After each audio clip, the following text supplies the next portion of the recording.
speaker tonight is a good friend of mine who I think I met maybe 7, 8 years ago at a retreat, and he's just his heart and his demeanor is as warm and as sunny as the state he comes from. He's a great guy, a lot of fun, has a great gives a great AA talk. Always cheers me up when I'm around him, and he's just got a lot of great experience. So with that, I won't take any more of his time up. Joe, thanks for coming on tonight. Love you, man. You're muted.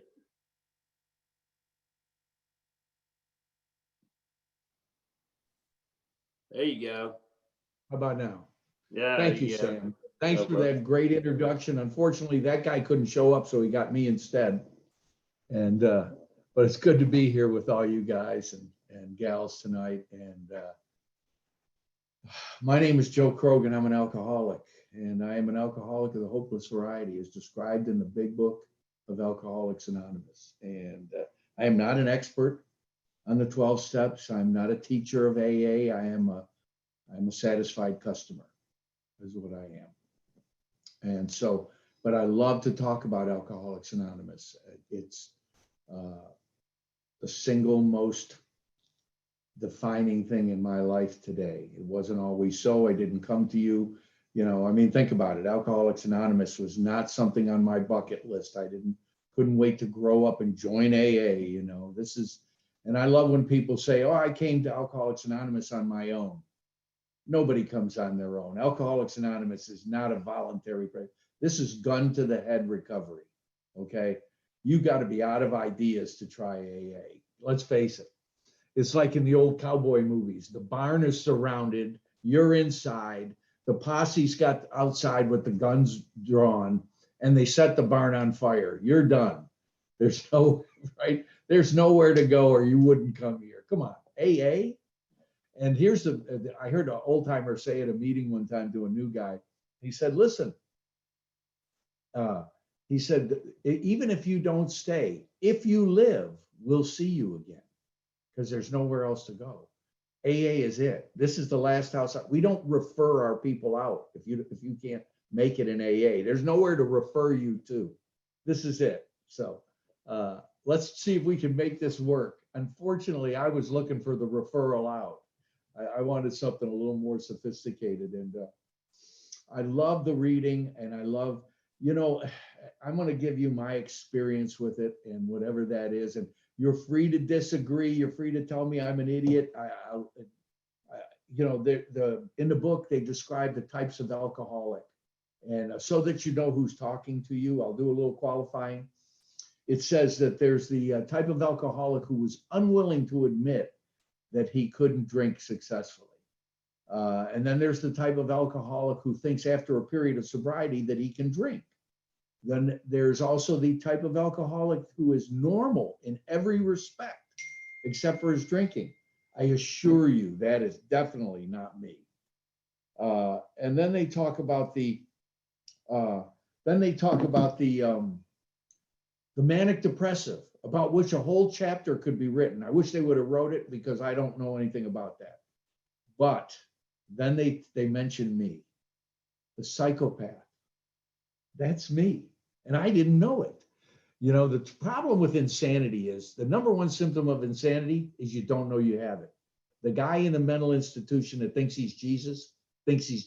Now, everybody else knows he's not. Well, that was me.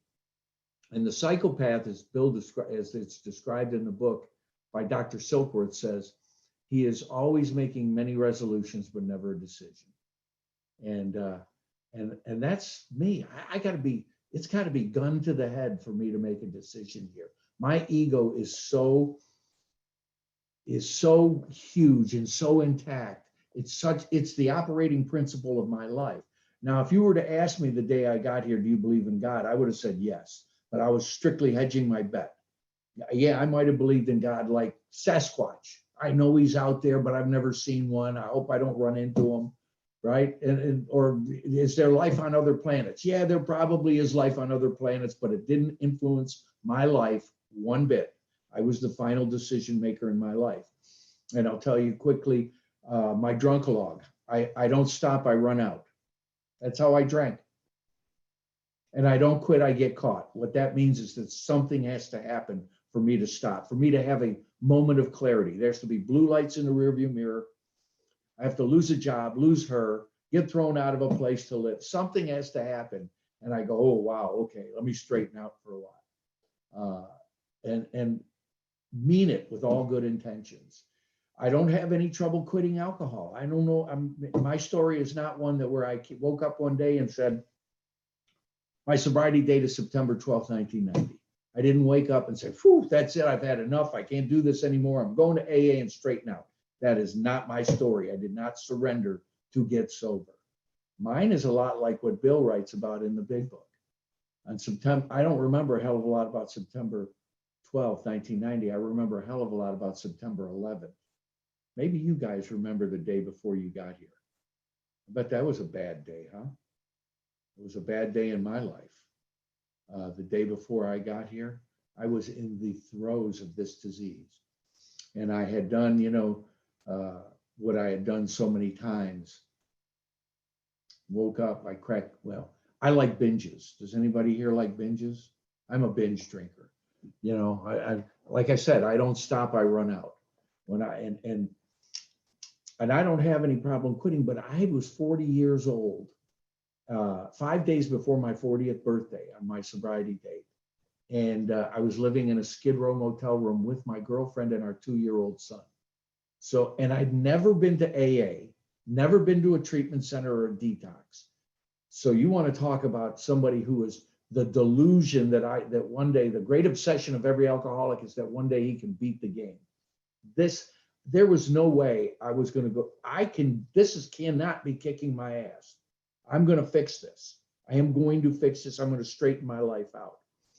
And I did that for the last 10 years. I won't talk, the first 10 were a lot of fun. Otherwise we wouldn't be alcoholics. It was magic, the first 10 years.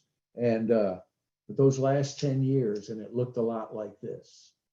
I would crack, and the doctor's opinion, Dr. Silkworth describes it. It says, after we succumb to the drink, as so many of us do. See, I quit hundreds and hundreds of times. I have no problem quitting. I don't understand that. My problem is I can't stop starting.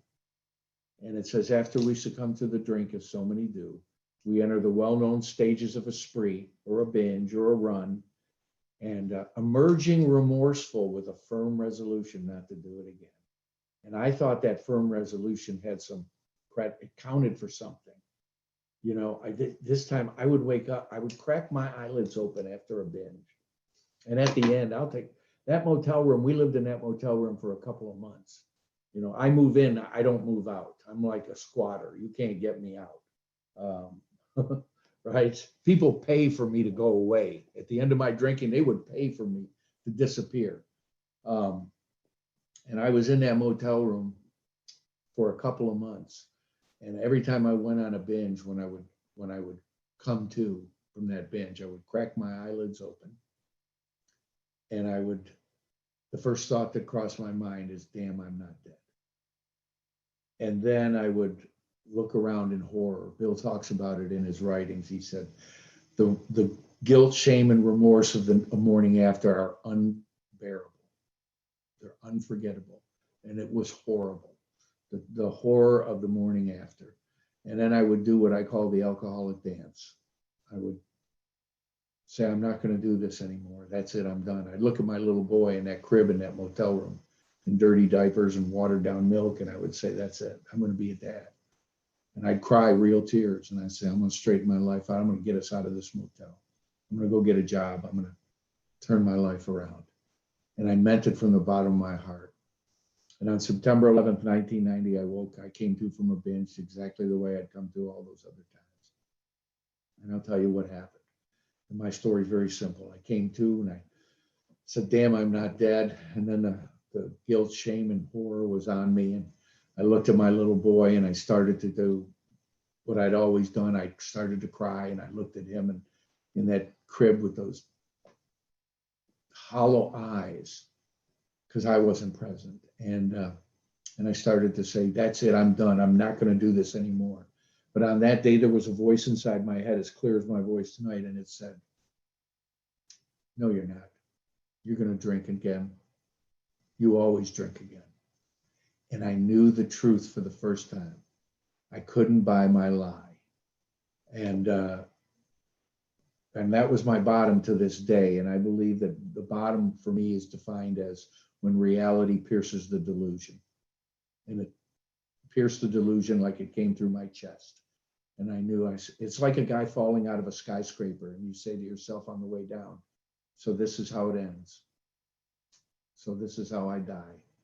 An alcoholic in the gutter or in jail. And I knew it that day. And I didn't pretend. And I made a resolution and I made a decision that day, my first decision. I'd made many resolutions, but that day I made a decision. And the decision was I'm going to quit quitting. Because I'm not going to wake up feeling this way anymore. And I'm going to do whatever it takes to drink and to stay drunk and high until I die. And that's really how I got to you all. And then, and I like to say, and I ended up in a treatment center the next day. And I will tell you, that's where my best thinking got me. But then, and we're so lucky we have this program. You know, that the letter that we read on emotional sobriety, really what I take it as is basically the last part of the 12 steps, practicing these principles in all our affairs. In the first part of in the 12th step, in the 12 and 12, Bill says very clearly, he says, so this is where we start to practice these 12 steps in our life, or these 12 principles. This is where we start to practice these things in our daily life, so we can be for ourselves and for the people about us, we can achieve emotional sobriety. And he uses the words emotional sobriety. He says the joy of living is the theme of the 12th step. See, and this is what happened. And I know kind of a little bit from our history what happened to Bill. He had this depression. He had it for like 12 years. And then he met Father Ed Dowling. And that's when he wrote the 12 and 12. That's when he actually went through the 12 steps and became a member of Alcoholics Anonymous instead of the founder of AA. And he talks about a little bit about that in the 12 steps. And sometimes if you go to AA meetings, you think that we're some sort of multi-level marketing company. You know, this guy, my sponsee won't listen to me, and this guy doesn't really want it. And we're not, listen, I'm not here to sell it. I'm here because I need to be here. And I need to be convinced of one thing, that I need to be here. Bill says over and over, hey, if you're not convinced, if you think you can drink normally, our hats are off to you. Go ahead and try it. I mean, we're not trying to, I don't get points and credit for signing people up, but I do get to stay sober and get this emotional sobriety when I start to help other people. When I start to implement this program in my life. And the 12th step is a divine, I believe it's divinely designed for me to grow spiritually. You know, he didn't say through, our very lives as ex-problem drinkers depend on our constant thought of others and how we may meet their needs, or if an alcoholic fails to perfect and enlarge his spiritual program through work and self-sacrifice for myself. That isn't what he said. He said for others. My sponsor used to put it this way. He said, isn't it amazing that the answer to all your problems is helping other people solve theirs? And it's really where I start to find, it's the outward manifestation of the joy that we find in this program. And I would like to tell you, I got sober on September 12th, 1990. I made the phone call because somebody came to that motel room. My God, I believe it was God. See, I took me to that motel room and then God showed up in my life. This is a spiritual program. It says that we have warped our minds into an act of destructive drinking that only an act of providence will solve. And this was my act of providence that night. I was sitting in that motel room in a stupor, and there was a knock on the door. Now, at this stage of your drinking, you do not open the door. Okay, any of you that did any motel room hiding out and drinking, there's tape on the peephole. No light can escape. And that night, crazy as it sounds, I walked right over to the door when the knock, and usually you hear a knock on the door or a phone. If the phone rings, if you had one, I didn't, you have a heart attack. That night I walked straight over to the door and I opened the door without looking. And when I got sober a few months later, I wondered, why did I do that? I know why today. because that decision I made about being an alcoholic and hitting bottom and finally accepting the truth, I didn't have anything to hide anymore. I didn't have to go to the door. I didn't have to pretend to be a non-alcoholic. See, that's the way I'd been treating my illness for 10, 15 years. I wake up in the morning and pretend I'm a non-alcoholic. I'm going to get a job, pay the bills, be a dad, go to work, do all these things that normal people can do. If I could have done those things, I would have done those things. I just said that, and it gave me some soothing, and with that strong desire, that firm desire not to do it again. And that night he came in, and I believe he said the only thing that I could have got my attention, because I sat there in a stupor. He didn't come in and he didn't lecture me. I wasn't ready to. Listen, I know I'm going to do this till I die. There's no hope for me. I'm 40. Life has passed me by. I'm a failure in every area of my life. Just leave me be to die. But he said the only thing, that last moral fiber that was connected, that flimsy reed that proved to be the loving hand of God. And I believe what he said was divinely inspired. It was exactly what I needed to hear. He didn't lecture me. He didn't say, look what you're doing to your son. Because if child welfare services would have walked in, they'd have thrown me in jail. He put his phone number down, and I could see the horror in his eyes. And here's what he said. He said, if you want help, I will watch your son while you get help. And I didn't want my son to die with me or to go through the hell that it was going to be, because it was going to be hell. And then September 12th, 1990, when I came to, I made that phone call. And that's my sobriety date. It was not a day I decided to get sober. It's the day after I decided to drink until I died. And when I finally got honest, this is what happened. This is how God moved in my life. And I met a man, and I went to a treatment center for 6 months. It was a treatment center for indigent. And when I got out of that treatment center, I met a man who taught me the program of Alcoholics Anonymous, started taking me to meetings. Now, I never believed it would work. But I hadn't drank in 6 months. And I still had those butterflies in my stomach because I kept thinking to myself, I wonder when I screw up. I wonder when it'll be I screw up. I want to stay sober, but I always screw up. I've said this hundreds of times. I'm done. I quit. I said it. I've quit hundreds of times, and I can't. I knew the truth. But I didn't drink. And that 6 months turned into a year. And I did the steps as best I could. Now, early on, I did a fourth step. It wasn't a causes and conditions. It was addressing my deepest, darkest secrets of things I was most embarrassed about, most of them sexual in nature, some of them legal and financial in nature. But, the funny thing is you can fix the conditions, but if you don't take care of the causes, the conditions will come back. See, and what I did was I still believed that Alcoholics Anonymous was about my alcohol and my drug use. I didn't believe it was about my romantic use, my financial well-being, my work life. I had these things. You handle the drinking, and if I can keep staying sober. By the way, if any of you have ever read the story that was written 1 month, the letter in the language of the heart that Bill put in the grapevine 1 month earlier to emotional sobriety. You ought to read that. It's the story that precedes it. And it was also a letter. And it's called The Greatest Gift of All. And it is about it. It was written in December of 57. This was written in January of 58, by the way. Read that story. It's my story. Bill talks about it in there. He says, shortly after he got sober, this newcomer came to me. And this was me. I mean, I was, it's amazing. My life started to get better when I stopped drinking. If you stop drinking and committing felonies on a daily basis, your life gets better. My life started to get better. I started to get a job. Because I'm not drinking and hungover, I started showing up for this job. Found out that I was actually good for it, and seemed to be doing pretty well at it. And the next thing you know, I'm getting promoted at work. The next thing you know, I'm even getting a first time in my life, I got a paid vacation after 1 year being on this. I'd never been for 1 year on the same job since I was 18 years old. I started a bank account. I started a savings account. I got this. I don't want to drink. I really don't. Maybe this is working. And if AA can keep me sober, I can be a successful version of me. I can go back and be a successful version of me. Well, that's what that story talks about in The Greatest Gift.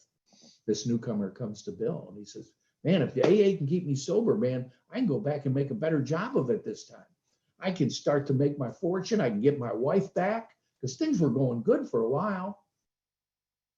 And Bill runs into him 4 years later and said, did you ever get your wife back or make your fortune? He said, no, Bill, I didn't. And this is where he talks about emotional sobriety. He said, I learned that I had to drastically revise, which Bill calls it in the 12th step also, my demands on life. And they had to be drastically revised. I was making, and in there he talks about that all my disturbances come from unmet demands on life. And we all know the difference between a request and a demand. And we were making these unmet demands on life. And in the 7th step, here's a very telling line. He says, if you're an alcoholic of my type, we demanded more pleasure and satisfaction that were due us or possible. So guess what? You're a loser. You're not going to get satisfied or pleasure because you're demanding more than is due or that is possible. So you can steal some every once in a while like I did, but you can't maintain it. You can't maintain the happiness and the joy. That's why the joy of living is the theme of the 12th step. That's why Bill had to face his depression. And he was talking to a guy who was also facing depression. And here's the missing element. And he talked about, and you know what the missing element is? It's humility. That real mysterious quality we talk about in AA. But I'm going to tell you about humility. They talk about it in meetings, and I'd scratch my head. I think I know what it is, but I don't really know what it is. Humility is like your concept of God. You got to have your own personal concept of humility because it's got to be real to you. Now, my concept looks a little like this, as best I can put it into words, is that I get to know the order of things, that there's God, and not only there's me, there's us. See, my concept of humility includes a we, which didn't include that before. It was God and me. And usually I had that order reversed. But my concept of humility is the first 2 words of the Lord's Prayer, Our Father. And it says it all. Defines my relationship with God, defines my relationship with you. And that is the great ideal that I get to try and live up to. Fall short on a daily basis, but try and live up to. So I started to get, I'm going to AA. I'm living in a little small town in Central Florida. There's not much going on, and so I'm doing pretty good. And my sponsors taught me the program. I meet a wonderful woman who works in intergroup answering the phones. My sponsor told me about her because he works in intergroup answering the phones. So when I meet her after about 2 years sober, I think the relationship is blessed by the Pope. My sponsor knows her. He thinks she's wonderful. So this has got, but it was a boy meets girl on AA campus type thing. And I became an AA stalker. I would go to try and find the meeting she was at. If she wasn't at that meeting, I'd race across town to another meeting and try and find her. There were only like 2 meetings on any given night. So chances of hitting her, finding her were pretty good. We end up getting married, falling in love, getting married, have a big AA wedding. Life is really good. I got this. I finally, I didn't know. You take the booze and the drugs out of my life. I'm getting promoted. I'm now, running things. And by the way, the job that I was doing good at was, I know you're going to be shocked. I was a car salesman. I know it's hard to tell, but I'm a recovering car salesman today. Sorry, Sam. I've not found it through God and the fellowship of Alcoholics Anonymous. I've not found it necessary to sell a car today. So, and I was good at that profession, right? So I get this job offer after about 4 years of sobriety. She's got 2 kids. I have custody of my son because my son's mom never did get sober. And we get married and we have this blended family, which is in itself, I mean, an incredible. There's so many pitfalls to overcome, you know, but I'm one of these guys. I think it should be wonderful. There's a great line in a Billy Joel song. It says, they started to fight when the money got tight. They just didn't count on the tears. You see, life is also tears. And I don't think there should be any tears. And when we started to have tears in this relationship, I start thinking, this ain't going to work. I'm looking for an escape route. I'm starting, and the dishonesty starts. I start hiding money just in case this thing doesn't work out.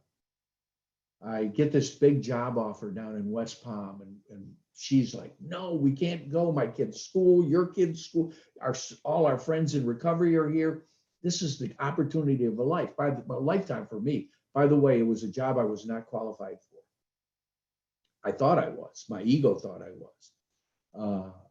And here's how you know you're not qualified for a job. If you're working 14 hours a day, 6 days a week, you're not qualified for that job. Okay? And that's what I was doing. I was the dog running on linoleum. A lot of activity, very little motion.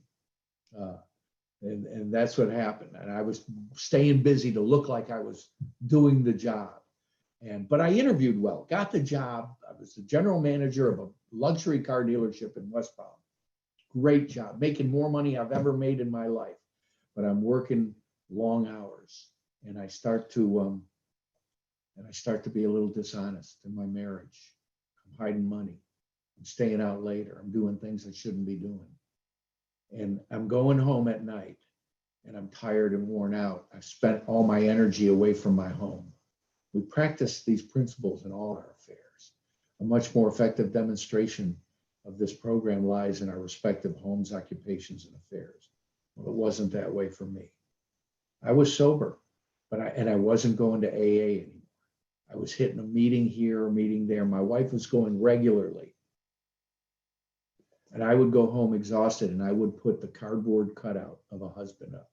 You ever seen those cardboard cutouts next to the beer counter in the 7-Eleven? Well, that's what I would put up. And I would think I was fooling her. And then I would put the cardboard cutout of a father up. And I thought I was fooling my kids. But I wasn't. See, I'm only fooling me. I'm not fooling them. And the fighting starts. And terrible. Now I'm trying to stay out even longer. And I don't want to go home. And I'm just trying to sack more money away. I'm being more dishonest. And eventually, after about a year of being married, a year and a half, I come home one day and she said, I want a divorce. This fairy story marriage, and she wants a divorce. And I'm 5.5 years sober. This is not supposed to happen to me. And I end up leaving. And now listen, you know whose house it is if you're the one leaving. You're the one being thrown out. It's not your house. Okay. So I was the one leaving with my little boy in tow, and found a little furnished apartment we moved into. And I'm so angry, so upset. You know, I have a business today, and I always say, if you're shocked when you get fired, you deserve to be fired. Well, I was shocked when she told me I want a divorce. I had no idea. I don't know that I'm so delusional. And so I'm so angry, and it's affecting my job. And within about a month and a half, they finally fire me from my job. Now I'm almost 6 years sober, and I've lost the most wonderful thing in my life, this woman, who is a spectacular woman. And I've lost the best job I've ever had. And now I'm in tow with my little boy. And I can't tell anybody, you know, I can't go to meetings and get honest with you. And the next thing you know is I'm borrowing money. I'm applying for credit cards to pay off credit cards. This is my financial plan. I'm shotgunning applications into credit cards, getting 10 credit cards at once and maxing them out. I'm unemployed and almost unemployable. And I'm so angry, and I actually become suicidal. I'm not eating, I'm not sleeping, and I'm not going to meetings. And if I go to a meeting, I sit in the back and I judge and I condemn. And the first sign you're not spiritually fit is you all start to look like idiots. You know, your sponsor looks like an idiot. And I don't know this is happening to me. I have no clue. And I can't really go to AA. My wife got custody of AA when we got divorced. So she had all her friends. I couldn't go to those meetings. So I'm hitting meetings. I don't know anybody when I do go to meetings. And finally it happened. You know, the pain. See, I can't tell you that I discovered what Bill talked about in that writing, that I had to practice this giving love without asking anything in return.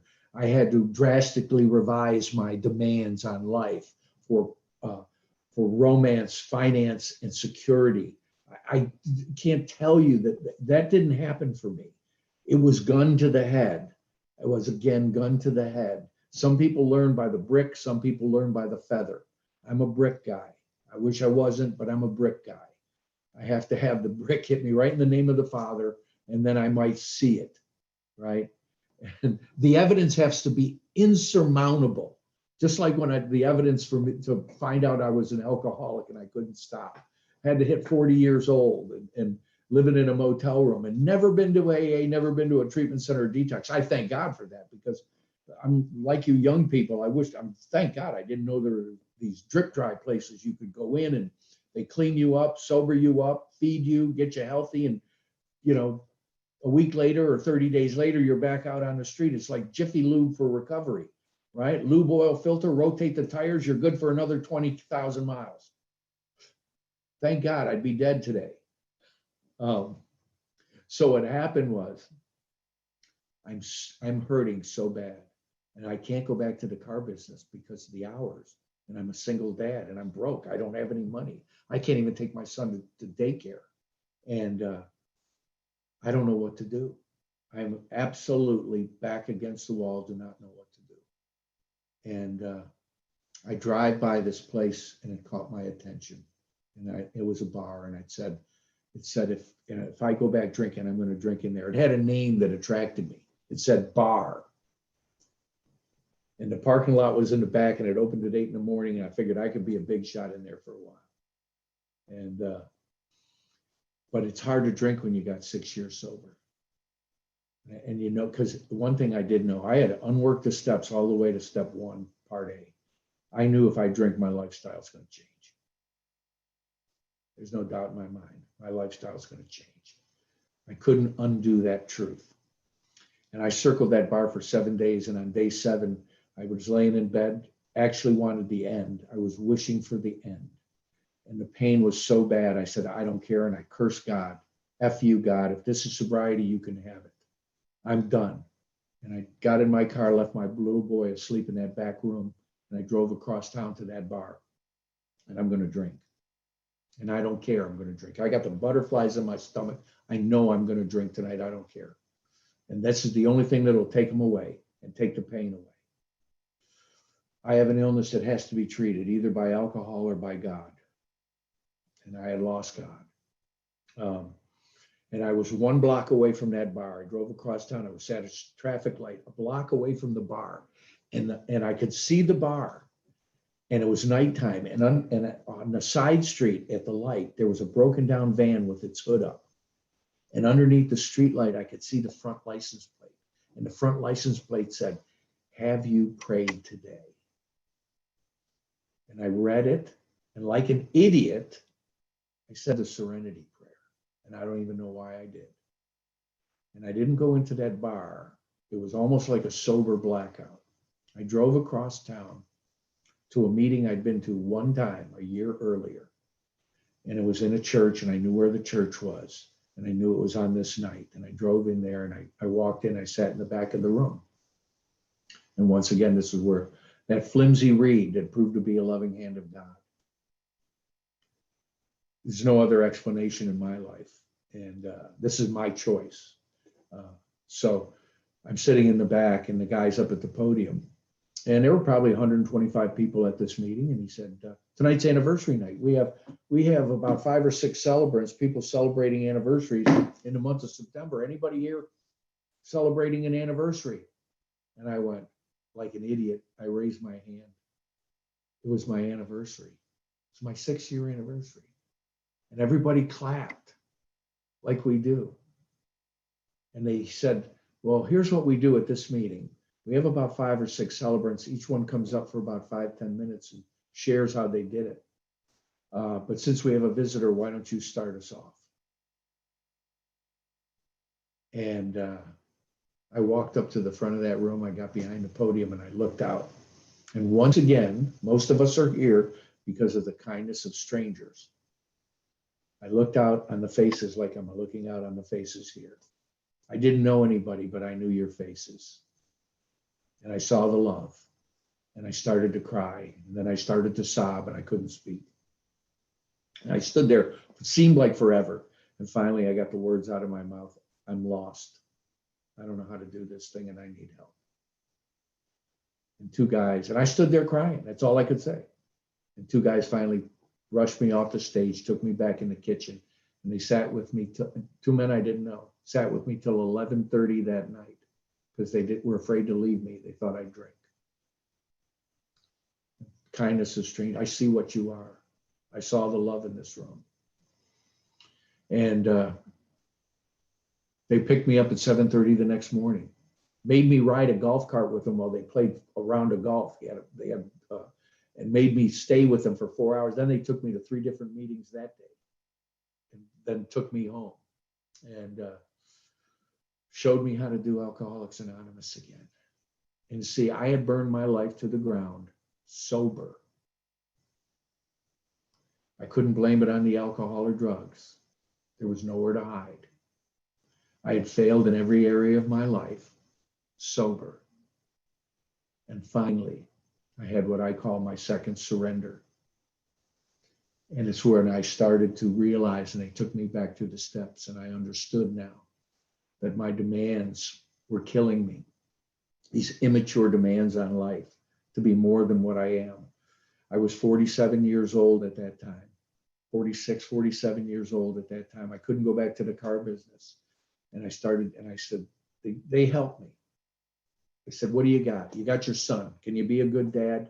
I can try. There's a friend of ours, Scott L. from Nashville, and he had a line that I had heard at a conference one time that changed my life. He said, you can pretend to care, but you can't pretend to show up. See, I've been pretending to care my entire life, but I've never showed up.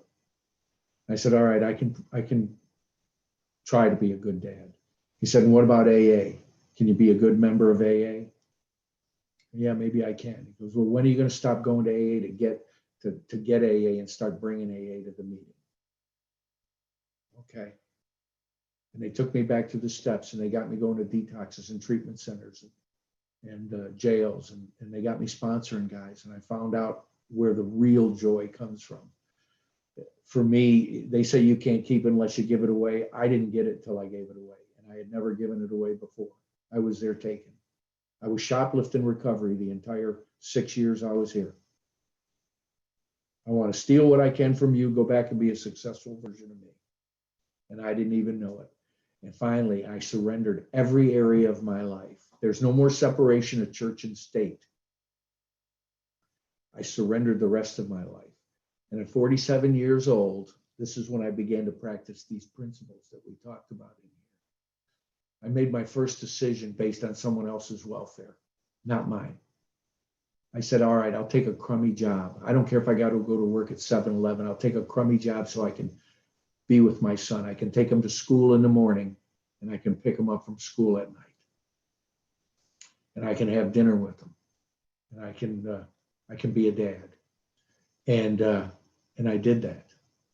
And I took a crummy job. It was probably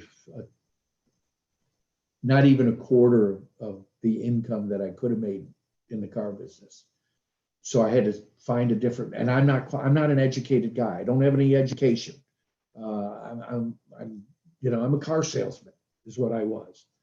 And I took this crummy job, but I started taking my son to school in the morning, picking him up from school at night. We started having dinner every night at home. We rented a little place. There was not a stitch of furniture in the living room except a TV. We played touch football in there every night. I started to coach him in Little League and basketball and baseball and football. And my son will tell you that was the greatest year of his life. It was the most happy year of his life. To me, it was one of the most devastating. See, I don't know what's good for me. I don't know that the pain of alcoholism brought me to God and brought me to you. I don't know that this pain that I went through with all these things were going to bring me to my knees, because I would have never given up the carb. That's the only thing I know. I would have never given it up if it wasn't ripped from my hands. Then I took this job and I went to work, and the craziest thing happened to me. And it talks about it in here. It says, when can we bring this attitude of service to our work and to our workplace and to the people we work with? Can you try and practice this? It talks about it in step 12 of practicing these principles. So I became willing to practice this, and I would go to work and use it as an act of service. And let me tell you what happened. Surprised the hell out of me. I fell in love with that crummy job. I still have that same job. Now I own the company, but I've never had to work a day in my life since then. The promises of the 11 steps that we've become much more efficient. We're not running around wasting time. And it became a true act of service for me, that job. And I love it. And I've got to give so many other people opportunities. So many of the people that work for me are recovering alcoholics and addicts coming out of treatment centers and detoxes. And they have homes and cars and families now. And I didn't do it for them. That's the great thing about AA. If you're doing it right, it's kind of like sex. You don't know who's giving and who's getting, okay? And it's really like that. It was, you do this thing, and the funny thing is my wife and I were divorced. We didn't see each other for a while, about a year and a half, when we ran into each other at a conference. But I didn't jump into a relationship to forget about to drown the sorrows of the previous relationship.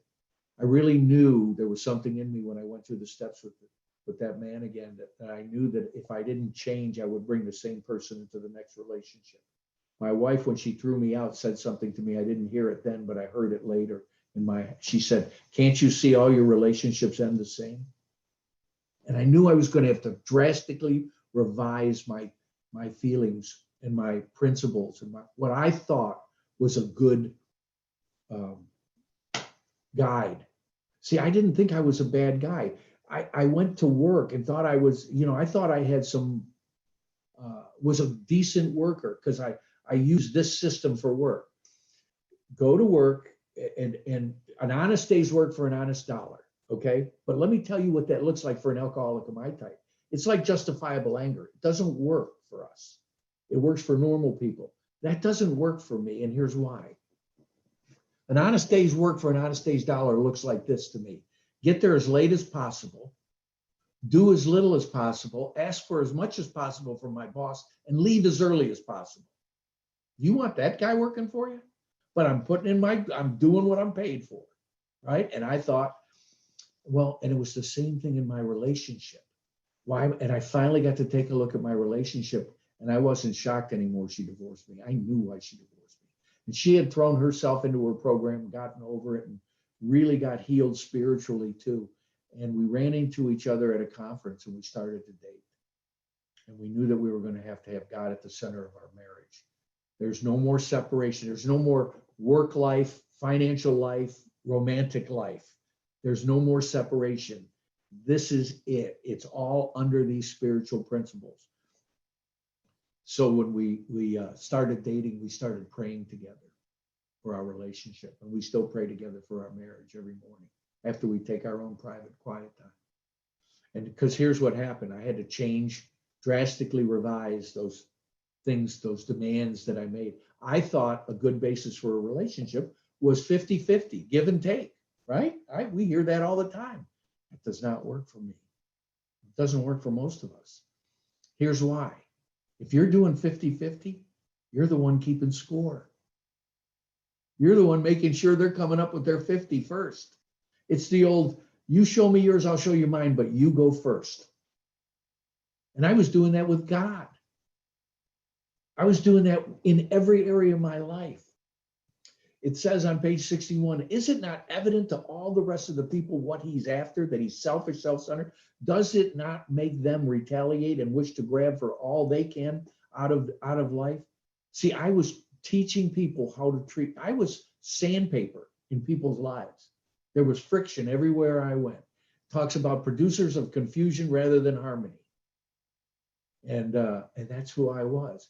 So I had to drastically revise. I had to do what this letter of emotional sobriety says. I had to give without asking anything in demand. I had to give 100% in this marriage and in my relationships and in all my relationships. And I ended up getting, had to drastically revise my ideas about money. But my wife and I ended up getting married, and then the craziest thing happened. God saw fit to give the worst parent in the world another opportunity. At 49 years old, we had twin boys. She's not 49. She's 11 years younger than I am, but I was 49 years old and I had twin boys. And we got to have a brand new life together with those boys. And those boys know they're loved. They are the greatest joy in our lives. One of them just graduated from the University of Miami. It's all about the U. And the other one runs one of our clinics in Greenville, South Carolina. And they're both incredible boys. They love being with us. I've coached them in Little League and baseball, basketball, and football. These boys have a great life today. So the things in my life have changed and turned around. These drastic revisions, they weren't because I'm a nice guy. They weren't out of conscience. They weren't out of some righteousness that I had. As a matter of fact, they were out of my complete failure. I've been driven to God. We come to God because of the failure of the only God I knew, me. So there better be something else in my life. I think to talk about money just real quickly, and then I'll end, and you guys can have your meeting back. I won't hijack it anymore. And I definitely don't want to go over, because you know what, in AA, you can't kick us out of a bar, right? 2 o'clock in the morning, closing time, they can't get us out of the bar. But in Alcoholics Anonymous, if Jesus was speaking and if the time was up, people would be going, Lord, it's time to quit. Don't run over, Lord. You can save it for tomorrow. So anyway, I remember this, and here's what I've learned is that when you become willing to walk through the pain and willing to change, the opportunities get presented to you to change. I call them Bill W. moments. You can change and grow, or you can go back to the pain, and you'll have to face this thing again some other day. But it's when Bill W. was in that hotel lobby, and he could have went left or right to the bar or to the phone, to not even knowing what was going to be at the other end of the phone. But let me just try and call some numbers. Find an alcoholic.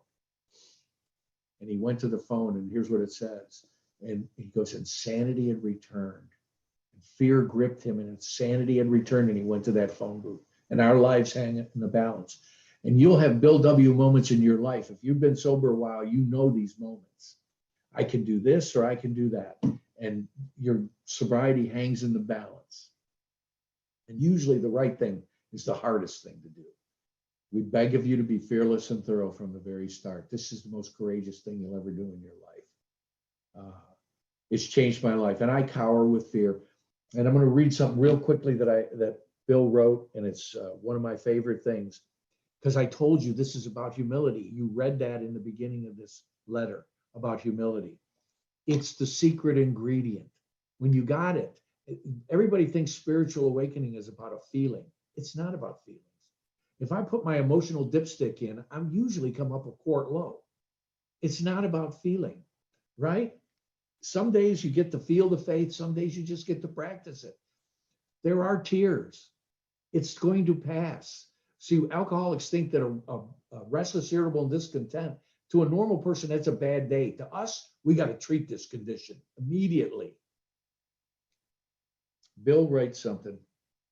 He said, we begin to see that each adversity, this was also in the language of the heart, wrote this in 1962. we begin to see that each adversity as in a God-given opportunity to develop the kind of courage which is born of humility rather than bravado. Thus, we are enabled to accept ourselves, our circumstances, and our fellows. Under God's grace, we even found that we could die with decency and dignity and faith, knowing that the Father doeth the works. There was a man who was at my home group meeting, and it was a men's meeting. There were 100 guys at this meeting every week. This guy had 50 years sober. He was a car dealer from Indianapolis. He was like the paternal guide at this meeting, and everybody loved him, Big Bob. And he worked at Intergroup answering the phones, and he went to the prisons every week. And I remember he got sick and went to hospice. He was very old. And we were bringing meetings into hospice, and then we were told we couldn't bring meetings into him anymore, that he was too bad. And the crazy thing is after about a month, we kind of stopped and forgot about it. And then one day he showed up at the meeting. He got better. And I remember him coming into the meeting really frail, and he came in on a walker. And here's what he said. He stood up in the group and he thanked everybody. And he said, a miracle happened today. He said, I talked to my doctor, and he said that in probably another week, I'll be able to go back into the prisons. And I also found that if I take my walker and I angle it a certain way next to my dresser, I can get down on my knees and pray. That's humility. I want to be like Bob. Thank you. Thanks, Sammy. Beautiful, Joe. Thank you so much, man. I really appreciate that. We really appreciate you today. So we can call on people, or if you raise your hand in the participants box, we'll call on you. Would anybody like to share or have any questions or comments? Or what about Amy K?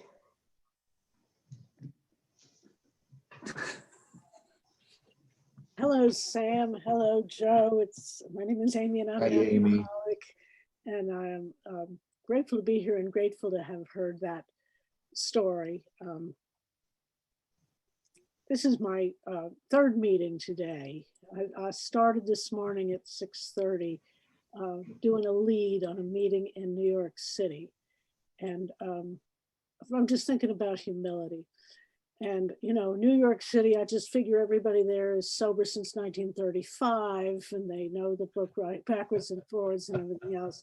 So as I was preparing, which was a 10-minute lead about the third step, I was really starting to get real academic and know my way through not just the big book of the 12 and 12, but through the historical literature and all that sort of thing. And thank God when they got to before I spoke, they asked people to raise their hands, if they had less than 90 days. And there were numerous people there, in New York, they count days, and they do and I just had that moment of recognizing I am not here to show off who I am. I'm here to tell my story, the way it happened, in this case, about my third step experience, in the hopes that somebody will hear something that feels familiar.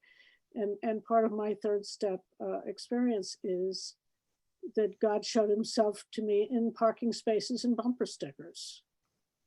And it was just the most lovely thing how many people in that meeting identified with parking spaces and bumper stickers. So that humility is I'm not going to say it's the final frontier, but for me, it's the big frontier. If I could get humility perfect, that would be great. Yes. But it is I'm not even going to say it's a daily struggle. It's not a struggle. It's a job. It's an avocation. It's what I want to do. Is I want to find my way to be in right relationships with my higher power and all of y'all. And your story reminded me of that very much, and I appreciate it. Thank you, and thanks for calling on me. Thank you, man. What about our friend Danny C? Hey, Hey, man. how are you? Thank you. I'm Good. Danny. I'm an alcoholic. Hey. My connections may prevent me from going on, but boy, I really enjoyed this talk. Thank you. I have twins also, and they're 15. They're boy, girl.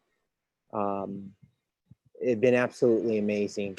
One of them is struggling right now, and you know, didn't see it coming. And I didn't see it coming because I didn't have my priorities straight. And through this situation, my wife and I have bonded in a way that's I never thought possible. And it's through prayer. Last night, the four of us, my oldest one comes home from school today, but the four of us did a meditation together. And man, you know, I was talking to my wife the other night about God. And I said, you know, because she's questioning why I'm doing these meetings and I'm doing more Zoom meetings than I normally would face-to-face meetings. And it's like, because what happens is that I think I forget that I'm a child of God and I'm perfect the way I am, and God wants me to be happy, joyous, and free. And I think it's the money. I think it's the job. I think it's these other things out there. So I go to the meetings to hear this message and remember, oh yeah, it's all about God and staying close to him and performing his work as well as I can. You know, I'm really grateful, Sam, for this meeting and Tom getting me involved, because the emotional sobriety thing is exactly what I need to hear right now and exactly where I need to be.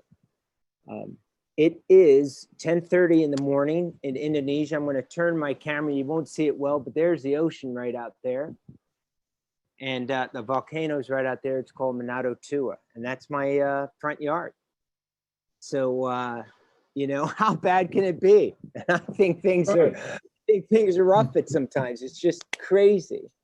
I too, before getting in here, had another stint of homelessness. So, and I look out and I think, I pinch myself. Can this really be true? You know, I heard it said, you know, you get what you deserve. It's like, I don't deserve this, but I forget that. And these demands that I put on my life are just insane. Thank you so much, Joe, for saying that. And this is the first Zoom meeting where I was able to take some notes. So I took a couple of notes of the gems that came out. Thank you so much. And yeah, great to see you all. Thank you for inviting me. Thank you, Danny. Thank you so much, Danny. And we have Kent. Kent, are you still available? You still want to share? Mute me. Hey, Kent. Yeah. Hey, Kent, alcoholic. Hey, Kent. Hey, I really liked what you had to say tonight. I also was sober in South Florida. I got sober in Delray Beach, Florida. And you know, I still have family down there. My brother and my parents all followed me down there after I went down there.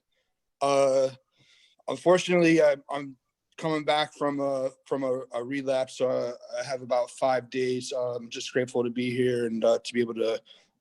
Thanks for letting me check in. Thank you, man. Thanks, so glad Ken. you're here. Thank you. Thank you. What about my friend Judy L? Since we don't have any hands, I got to pick on people. Judy, you still there? I am still here. Hi, everybody. Hi, family. Good to see you, Judy, alcoholic. That was a great story, Joe. Thanks for talking about something that I think we forget, the people that lose it all in sobriety, that it's not always a rocket ship from day one. And in many different forms, people get sober and have to live with changing circumstances, and certainly we've been around. Lou had 37 years yesterday, and I've been thinking a lot about, you know, in a period of time, if you live long enough, a lot is going to happen. Alcoholics are people to whom life happens most of the time, and how do we find the balance that we crave, that thing that allows us to be alive with joy and peace and comfort and let go of all this stuff, because things are going to happen. And if my sobriety is dependent on my circumstances, I probably don't get to keep my sobriety for too long. So it has to be something separate from my circumstances or encompassing it as it changes. One of our friends, a man I much admire, had a big job most of his life, and for a period of time he could only get a job driving a truck on a pig farm after being a banker for a long period of time. And because he had some good sponsorship and good leadership along this path and some time, he was able to say, what I learned from that is that now when people lose their job and can't get a new one, and life has dealt them that kind of a blow, in America that's a big deal, especially, that what I learned is that I had to go there so that I could have within me the experience to give to someone else from a place of knowing and a place of understanding. And that was perhaps one of the biggest lessons I had, was secondhanded from our friend Jerry, who taught me that you can approach any job with dignity and use it later on as part of what you can give to another human being. That we go where we go, and we go where God takes us, and we have to trust that and do the best we can with life circumstances. And today it's my prayer that I can find within me the character to do that. That's why I get on things like this meeting. Thanks for calling on me, Sam. Thank you, Joe. Amen. Thank you so much. What about Aaron H? Hey, what's up, everybody? Aaron, alcoholic. Yeah, I'll be brief. Joe, man, I appreciate you coming out and talking. I always get such a kick out of you, man. I've met you a few times. I don't know if you know me. I'm sure you meet tons of people, but I don't know. I just appreciate everything you do. And it's a funny story. Scott L., you were talking about at Backroom Group years ago, he gave me one of your tapes and I was newly sober, or your CDs. And I never even met you at that point. And I'd roll around and like people would give me rides and I'd be like, hey man, we need to put this CD in. And they'd all look at me like I was crazy. And I'd just roll around listening to that. And there was a part in there, you kind of touched on it tonight, where you talk about being in the motel. I'm a big motel dweller. You know what I'm saying? Sam will tell you, the shittier, the better.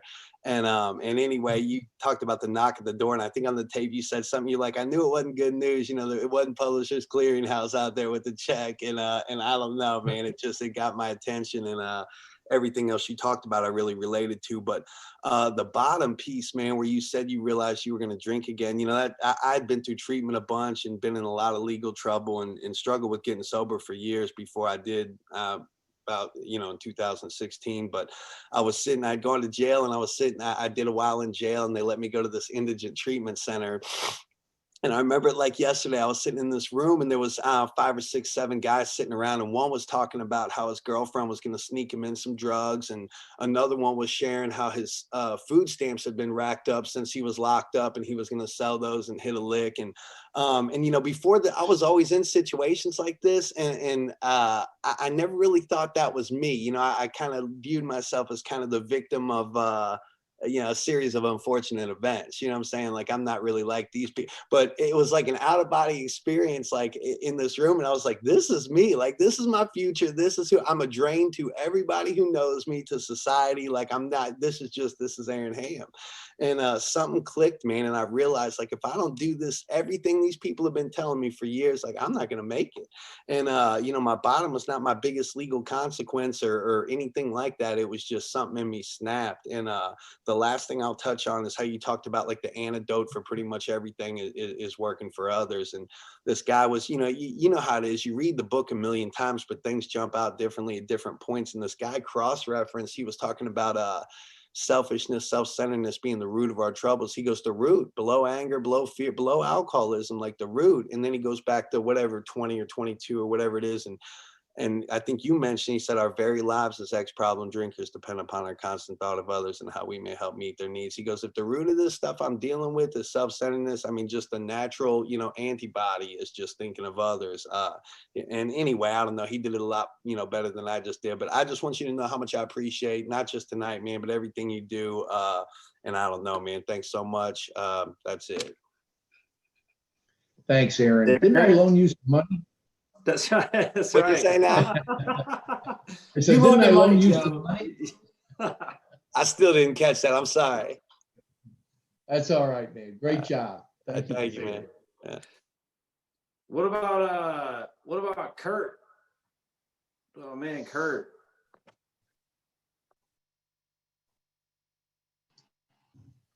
Thanks, Joe. I appreciate your share. God, a bunch of things were going through my head after that. And one of the things that came up when you were talking was, and I say this sometimes when I'm talking, I'm a successful failure around here. I mean, Judy said this, you know, I drank at 19 years sober. And now I'm going to say something that's not going to sound right, but thank God I did. Because what it did is, can I just read something really brief? And I think Mary will relate to this, but this says, when surrender is a tactic, it's just another means of control. Another effort to impose your will on your disease. Surrender is beyond your power. If it weren't, you would have no need of a higher power. The genius of 12-step spirituality isn't that it teaches you to surrender, but that it exhausts you in the effort to surrender, so that at last you surrender surrendering and find yourself surrendered. So this is the, you know, and this is what I love about this meeting, Sam, is, you know, back in the day that they didn't have a lexicon for what we're talking about. They had a very limited language about emotional sobriety. And that's because there wasn't anybody that was sober a long time. And now we have people that are sober a long, long time, been around here a long time. And, you know, I just think, you know, when I got surrendered, this after drinking after 19 years, what became clear is what was happening before, leading up to that. Like the solution, the problem was very clear from the solution. The problem was never clear from the problem. And part of it was, you know, that I came in here with rusty handcuffs and I traded them for gold ones when I got here. And what I mean by that is I was just managing and controlling my life with spiritual principles. They really weren't spiritual principles, but you know, this is Don Koya says this. He's got a little thing he talks about this, and it makes a lot of sense because the ego has its own interpretation of every spiritual principle, but it is not the spiritual principle. It's the ego's interpretation of it. And I think what happened to me was based on being surrendered, and I mean being surrendered, it gave me access to an ability to understand things from outside of my intellect. It activated a sense that was in me the whole time, and it's in everybody. And it wasn't that all the steps didn't work or anything like that. It was just, it just took me to a deeper understanding of the condition I was up against. And here's the condition. I never saw the cause of the causes and condition. I never saw that the bondage of self, that bondage was an illusion. That whole bondage wasn't me. That condition of self was a narrative that I learned from old ideas, conditioning, trauma, belief systems, everything else. And when that became available, accessible, the ability to be free from it became possible. Now, how that happens, I don't know. But I just know that was what happened. It was like, it's kind of like when you see the first step really at depth, it unlocks the door to the second step. It's not something you're doing based on a belief system. It's beyond belief. And I think the emotional sobriety is, like we've talked about before. Bill, I said this before, and it's what pops every time you read that, is this is the most important part that speaks to me. As Bill said, I realized what the problem was. He couldn't figure out why the 12 steps were. I realized what the problem was. That is not an intellectual insight. That is a revelatory moment that gives you access to information you don't have. And it reveals itself as that. So, I'm blessed to be here. I am totally blessed, and I recognize that every day. I totally recognize the fact my life's been saved more than once. In fact, I got a friend that says, you got 9 lives and you've lived 8 of them. So that's all I got. Thanks, Sam. Thanks, Kurt. Thanks, Kurt. Thank you, Kurt.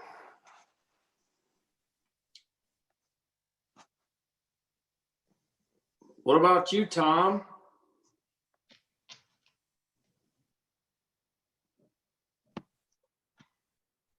Well, what about me? Tom, alcoholic. Joe, thanks so much. Thanks to everyone, all your shares, and Danny, it was so great to see you. Man, I'm like Kurt. My mind's just been spinning with all sorts of stuff, but that I was talking to a guy yesterday, and I'm lucky that I still get to sit in person with guys and read the book to them, some of them, and mostly on the phone, but I've got one guy, we do it in person, and we were talking about when you first get to AA, and man, I just hope, I was told all my life I had a lot of potential and that I was a real smart kid and had a high IQ and all this, and I stole this from Earl Hightower, but you really can lower that IQ with booze and drugs. I did a good job of that, trust me. But anyway, I was always told I had all this potential and I just wasn't living up to it. And so my thought, and this is a belief, but I didn't know it consciously, was that if I go to AA and I stop drinking Jack Daniels for breakfast and stop shooting those dry goods, right? That my life is going to be successful. I mean, somehow or another, I'll put together a happy and successful life because I've got all this potential. And it really was the booze and the drugs that were, screwing me over. And that was the reason that I wasn't living. And, it took 5 years for me, that 5-year mark, man, that 5.5 years, where I hit a wall and realized, this ain't working. Like your life lived on self-will is not doing it. It's not getting the job done. Those bedevilments are in living color. And, it turns out that alcoholism wasn't in a bottle of booze. It wasn't in a bottle of Jack Daniels. It was inside of me, and I loved it, Joe. Our friend, Chris R., he says that the pain of alcoholism demands treatment, and you'll treat it one way or another, and you just have to, And so, that's what drove me into a place. What it was I didn't want to do this kind of pedantic, this kind of normal AA thing, because I'm really special. I've got special needs. I do things, special things that you guys don't understand. I need a special AA program. And that's how it was for like the first 5 years. I mean, You know, I played at doing things and I did some stuff, but finally, when I was beaten, I mean, just, you know, by life, and it wasn't life beating me, it was me beating me, you know, into a state where I was willing to submit to this process in the big book and do something someone else's way, you know. It just, you know, that just seemed like the last thing on earth I wanted to do when I first got sober. And what happened was through that, you know, I guess it's becoming teachable or whatever, but because I said, Uncle, I can't do this, you know, I'm willing to do everything that book says to do. And I used to think it was a bunch of hooey, but it's the last thing I have left, you know. Something radically changed. And it was, I really believe it was my willingness to do something someone else's way and to not be special anymore, you know. And that just changed everything for me. It absolutely did, you know. I agree wholeheartedly. It's not that you know, you need to give it away to keep it. You need to give it away to get it, because that's the sweet spot. That's, you know, my life, I said a prayer. I don't think I've shared this in a long, long time, if ever. But about 2 weeks before I got sober, I did my normal morning thing, which was to go in the bathroom and vomit, you know, first thing, get that out of the way. And realize I had a horrible hangover, and then sit back on the edge of the tub and just realize that I was dope sick as well as hungover. And it's just it's a hell. It's just a hellacious thing. And what I said was, oh God, I said, I know that my life, I have more to offer the world than this shit that my life has become. And I didn't remember that for years. And I didn't think of it as a prayer at the time. It was a lament, you know, and people understand that. But it was just like, surely, you know, I'm 38 years old, and surely there's something better in me than all this crap, you know, that I've accumulated. And you know, and it was true. It was absolutely true. You know, when I speak at prisons, which I used to do a lot before COVID, you know, I talk about how every human being wants their life to have meaning and purpose, you know, and these guys have to act real slick and cool because they're in prison, right? But I look at their eyes, and a lot of their eyes light up, because I believe that every human wants that. And, you know, I've been given that in Alcoholics Anonymous. I'm eternally grateful for that. Thank you all. Appreciate it. Yeah. Thank you, Tom. Hey, what about my friend Catherine from ODAT? Hadn't seen you in a long time. Good to see you. What's up, Catherine? I'm Catherine. I'm an alcoholic. This is a great meeting. I feel so new, which is a cool feeling. I'm just reflecting on how much in my, like, oh, look, okay, I'm 2 and like 11 months, 2 years and 11 months sober. It was a gnarly end of drinking, and things have gotten really good. And like, I mean, exterior, like, you know what I mean? I got a good job, good relationship, good friends. And it's not enough.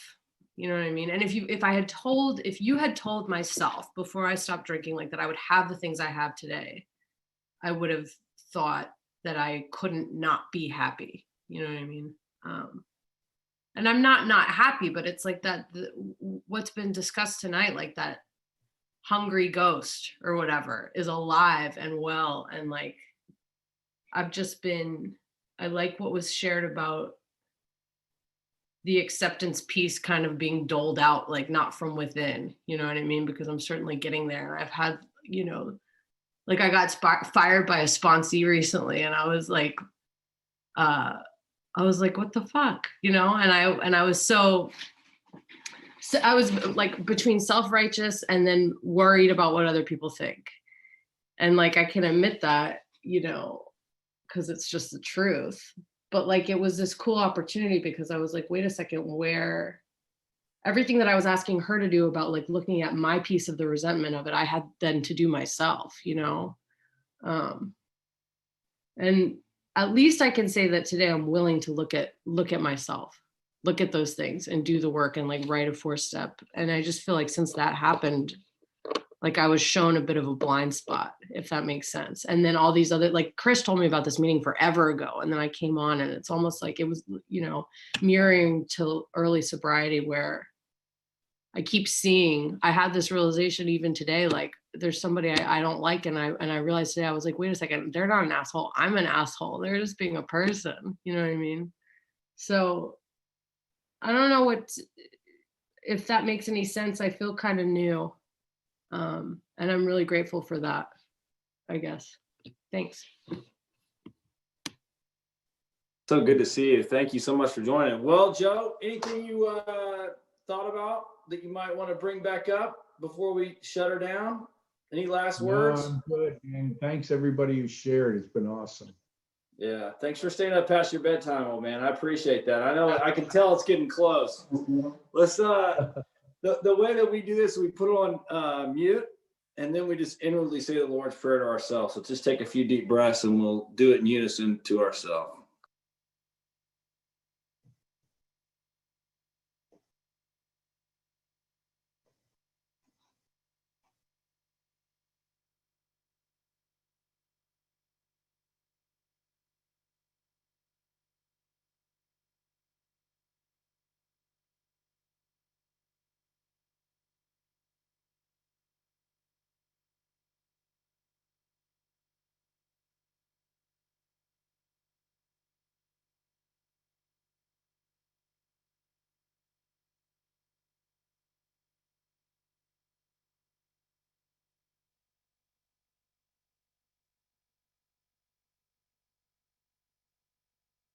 Thank you guys. Love you. Joe, great talk, man. Thank you. Dan, thank you. Thanks for asking. Thank you so much, Joe. Great talk. Thanks so much, Joe. Thank you so much. Thank you. Thanks, Joe. Cheers all. Thanks, Sam. Thanks, Joe. Thanks, Sam. Thanks, Joe. Yes. Thanks. I got a resentment against those Thanks, two people Joe. eating popsicles and I didn't have one. Oh. Two people eating popcorn. All right, Dan. Love you, buddy. See you soon. I hope. Love you guys. Be good, man. Hey, did you see Derek down there? Good talk, Joe. Enjoy it. Thank you. Darren, you See said you, you missed Tom.